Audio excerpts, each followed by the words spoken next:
Hi everybody, welcome back to the channel. I'm Paul, your host, and we're going to take you to Montezuma's Castle today in the Camp Verde area of Arizona. It's in central Arizona. Anyway, we're going out to Montezuma's Castle. The name Montezuma Castle was coined by early white settlers in the mistaken belief that the ruins were associated with Montezuma, the ruler of the Aztec Empire from 1502 to 1520. That was the beginning of the Spanish conquest of Mexico. Although known to locals for many years, the site was not investigated in a scientific manner until the late 1800s, at which time certain sections were already in danger of collapse. The Arizona Antiquarian Association undertook some emergency repairs between 1896 and 1900, but little other official attention was paid until Theodore Roosevelt declared Montezuma's Castle and Montezuma Well a national monument in 1906. In 1927, the National Park Service undertook a major stabilization project in an attempt to repair damage done by almost a century of uncontrolled looting and digging by treasure hunters. Tourists were allowed to enter the ruin via a series of ladders until 1951. Today, access is only allowed for official reasons. Although the castle has undergone several rounds of reconstruction and stabilization over the last 100 years, over 90% of the structure is original. And while we were there, we saw about 5 or 6 people that were doing some stabilization and survey work, and we did ask, but nobody was able to give us any information. If you look closely in the videos, you can see the ladders, like right here. If you look closely, you can see the ladders, and you might be able to see a couple people up there climbing down. I didn't have any kind of camera with a zoom on it, but there were in fact 5 people or 6 people that were in there. About 50 feet up the bottom of it. It cost about $5, I think, to get in. They had a little souvenir store. It's a nice afternoon hike. It's not a real big hike. It's only about a third of a mile through the whole park there. And you can bring your picnic basket and have a little afternoon lunch there. Or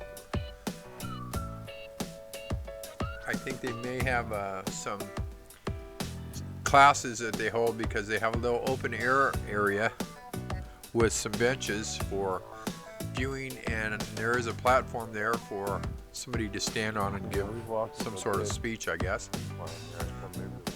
Anyway, there wasn't much to see. There was the side of this mountain and the river, which was pretty much dry. Right there is the river, and it looks like the water may have dried up. It looks like the water may have run up to the right to the edge of this mountainside, but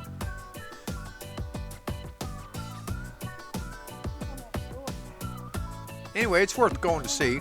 If you're there close to Sedona, we were staying in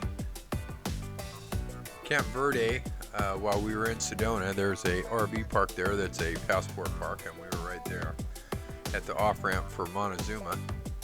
So we went ahead and went and saw it. Anyway, there's not much more to tell you about this place. There's about 30-40 minutes and you've seen it all. Anyway, there's a lot more information if you want to go online and look it up. They talk about Sonagua Indians and indigenous peoples that were in the area, and you can read about that online. It's pretty interesting stuff. The Sonaguas left.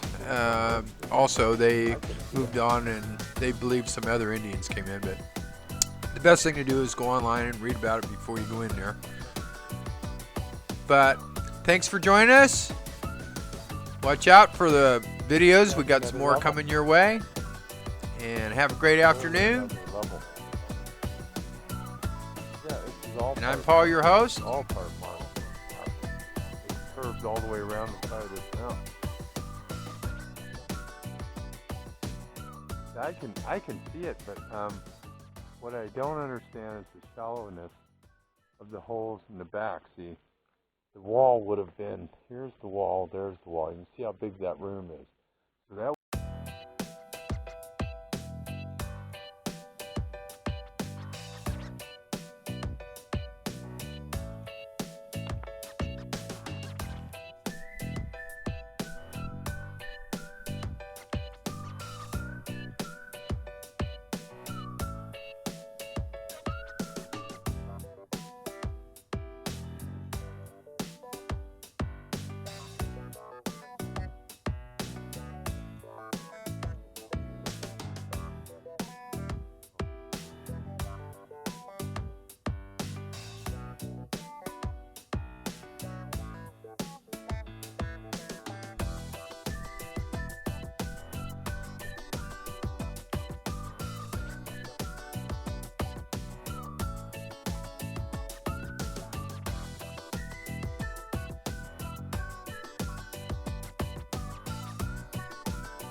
I think this water came all the way up to those